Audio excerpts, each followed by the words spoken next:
ETF index mutual funds నేర్చుకుని stock మార్కెట్లో రాణించాలనుకుంటున్నారా? వెంటనే ఈ నెంబర్కి కాల్ చేయండి. సాయితి మామూలుగా అంటారు, ఇంట్లో ఆడవాళ్ళు కరెక్ట్‌గా ఉంటే ఆ ఇల్లు బావుంటది అని. కొన్నేమో ఆడవాళ్ళు కొన్ని నియమాలు పాటిస్తే లక్ష్మీదేవి ఎప్పుడూ ఇంట్లోనే ఉంటది. శుచి, శుభ్రత అని. సో, అవును. అసలే శ్రావణ మాసం. అవును. సో, దీనికి సంబంధించి ఒక కథ కావాలి. తప్పకుండా. శ్రావణ మాసం కదా, మంచి హ్మ్. వరలక్ష్మి కథ చెప్పుకుందాము. ఆ. అయితే ఒక ఊర్లో బ్రాహ్మణుడు ఉండేవాడు. ఆ బ్రాహ్మణుడికి 7 కొడుకులు. 7 కొడుకులకి పెళ్లి చేసేస్తారు. అయితే ఒక్క కొడుక్కి మాత్రం నిరుపేద. అతను ఏం ముట్టుకుంటే అది శని. అతనికి ఏది అబ్బేది కాదు, డబ్బులు వచ్చేవి కావు. పాపం చాలా నిరుపేదగా ఉండేవారు. వాళ్ళు తినడానికి కూడా భోజనం ఉండేది కాదు. అయితే ఒక రోజు వరలక్ష్మీదేవి ఇలాగే ఊరంతా సంచారం చేస్తూ, ఈ కోడళ్ళ ఇంటికి వెళ్దాము, 7 కోడళ్ళు ఉన్నారు కదా, 7 కోడళ్ళలో ఎవరో ఒక ఇంటికి వెళ్దామని మొదలయ్యి మొదటి కోడలు ఇంట్లోకి వెళ్దామని ఇలా వెళ్తూ ఉండగా, మొదటి కోడలు నట్టింట్లో కూర్చుని చద్దన్నం తింటూ పిల్లలకి పెడుతూ ఉంటుంది. అమ్మో, పొద్దున్నే ఇల్లు వాకిలి కూడా తుడుచుకోలేదు, చద్దన్నం తింటోంది, పిల్లలకి పెడుతోంది, ఈ ఇంటికి నేను వెళ్ళను అని పక్కన రెండో కోడలు ఇంటికి వెళ్తుంది. వెళ్ళేసరికి రెండో కోడలు వీధి పాకిలి ఏం చేసుకోకుండా పేడ పిసుక్కుంటూ కూర్చుంటుంది. ఆ పేడ వాసనకి తట్టుకోలేక వరలక్ష్మీదేవి పొద్దున్నే ఇదేంటి అని మొక్కు పోసుకుని అక్కడి నుంచి మూడో ఇంటికి వెళ్తుంది. మూడో ఇంట్లో నట్టింట్లో కూర్చుని ఒడ్లు దంచుకుంటూ ఉంటుంది. తన ఇంటి ముందు కూడా ఏవి వాకిలి పాచి ఏది ఉండదు. అయితే ఈ ఇల్లు కూడా వద్దు, పక్కింటికి వెళ్దామని పక్కింటికి వెళ్ళేసరికి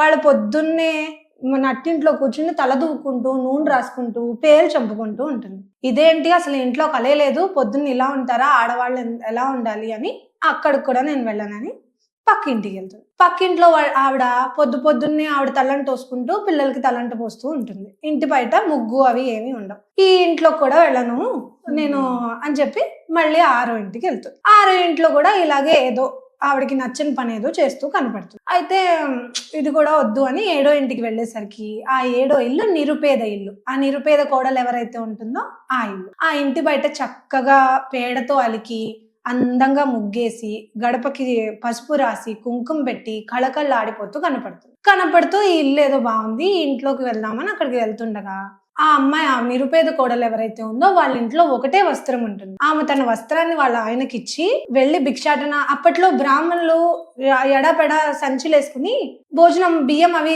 అడిగి ఇంటికి తెచ్చుకుని వండుకుంటారనమాట. అలా దానికి వాళ్ళ ఆయన్ని పంపించేసరికి ఆ వస్త్రం ఒకటే ఉంటుంది కదా, పాపం ఆవిడ ఒంటి మీద ఏముండదు. తలుపు చాటున వాళ్ళ ఆయన్ని పంపించేసి తలుపు చాటున కూర్చునేసరికి ఇవిడ నేను నీ ఇంట్లోకి వస్తాను అని అక్కడ నించుంటే అమ్మ నేను బయటకు రాలేను, నా ఒంటి మీద వస్త్రాలు లేవు అని చెప్తే, లేదు నువ్వు నా చీరలో నీకు సగం ఇస్తానని ఆవిడ చీరలో సగం వస్త్రం చింపి ఆవిడకి ఇచ్చేసరికి ఆవిడ తన శరీరాన్ని నా చీరతో కప్పుకొని బయటకు వస్తుంది. రాగానే నేను నీ ఇంట్లోకి వస్తాను, నాకు భోజనం చేసి పెట్టు అని అడిగితే మేము చాలా పేదవాళ్ళము, మా దగ్గర అసలు డబ్బులు లేవు, బియ్యం లేదు, మా ఆయన ఏ పూటకు ఆ పూట తెచ్చిన బియ్యమే మేము వండుకు తింటాము, ఇప్పుడు నీకు చేసి పెట్టడానికి నా దగ్గర ఏమీ లేవు అంటుంది. అనేసరికి సరే ఒక పంచే పక్కనున్న కొట్టుకెళ్ళి మా ఇంటికి వరలక్ష్మి వచ్చింది, మాకు సరుకులు ఇవ్వండి అని అడిగిరా అని చెప్తుంది. తను అలాగే అమ్మవారు చెప్పినట్టు కొట్టుకెళ్ళి మా ఇంటికి వరలక్ష్మి వచ్చింది, సరుకులు ఇవ్వండి అని తీసుకుంటుంది.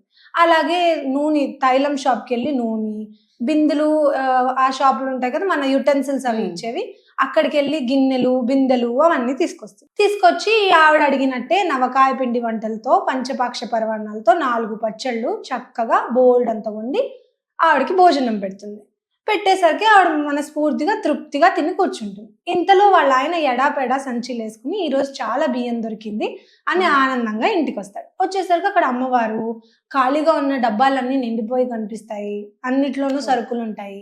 ఆయనకు అర్థం కాదు, ఇదేంటి ఎవరు ఇవిడా అని అడిగితే భార్య మొత్తం జరిగిందంతా ఆయనకు చెప్పేసరికి ఆహా ఇదా జరిగింది అని సరే అనుకుంటే మా ఇంటికి వరలక్ష్మి వచ్చిందంటే వాళ్ళు ఓకే ఎవరో మంచి వ్యక్తి వచ్చింది అన్నట్టే ఉంటారు. అమ్మవారని వాళ్ళకి పూర్తిగా అర్థం అవ్వదు. అయ్యేసరికి ఆవిడ అంతా పంచపక్ష పర్వణాలు భోజనం చేస్తుంది, ఇంకా నేను బయలుదేరుతాను అంటుంది. అనేసరికి లేదు మీరు రాక వచ్చారు, ఉండండి అంటే, లేదు ఇంకా బయలుదేరుతాను, రాత్రి అయిపోతుంది అంటే, ఇంత చీకట్లో మీరు ఎలా వెళ్తారు, పెద్దగా ఉన్నారు, కొంచెం పెద్దవారిలా ఉన్నారు, రేపు పొద్దున్నే లేచెళ్ళండి అంటుంది.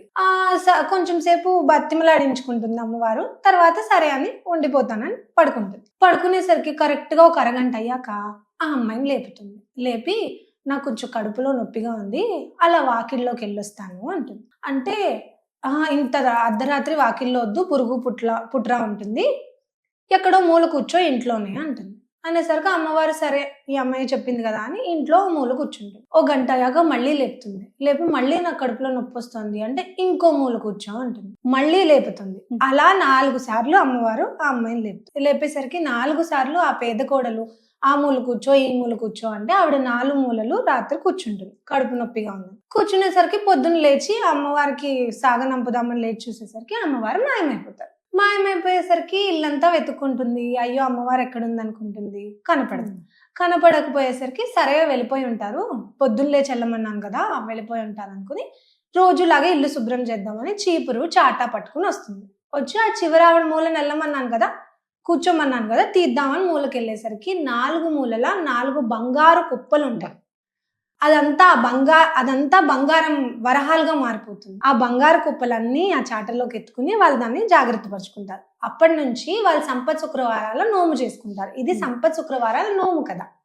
నోము వ్రతం విధానం అంతా బుక్స్ లో చదివితే తెలుస్తుంది, బట్ ఇదా కథ అనమాట. అంటే ఇంట్లో లేడీస్ పద్ధతిగా అలా ఉంటే లక్ష్మీదేవి మన చుట్టూ ఉంటుందని పాతకాలం పద్ధతుల ప్రకారం నమ్ముతారు. ఇప్పటికీ మా ఇంట్లో మా అమ్మ నాన్న ఇది మాకు చెప్తూ ఉంటారు, ఇది కదా ఇలా ఉండాలి, ఎలా నడుచుకోవాలి అని. అందుకే శ్రావణ మాసం కదా ఈ కథ చెప్దామని అనుకున్నాను. సంపద శుక్రవారాలు కదా. రథసప్తమికి కానీ శివరాత్రికి కానీ నోములు పడతాను అనమాట. కంటిన్యూస్ గా చేయాలి ఈ నోము. అయితే నోము వ్రతం విధానం అంతా బుక్స్ లో తెలుస్తుంది ఎలా చేయాలి ఏంటి అని. బట్ కథ అయితే ఇది. నోము చేసిన ప్రతి వాళ్ళు ఈ కథ చదువుకుని నోము పూర్తి చేస్తారు. సో నిజంగా అందుకే అంటారు ఆడవాళ్ళు లక్ష్మీదేవితో సమానం, ఆడవాళ్ళు లేని ఇల్లు కూడా శ్మశానంతో సమానం అంటారు. అదైతే నిజమే.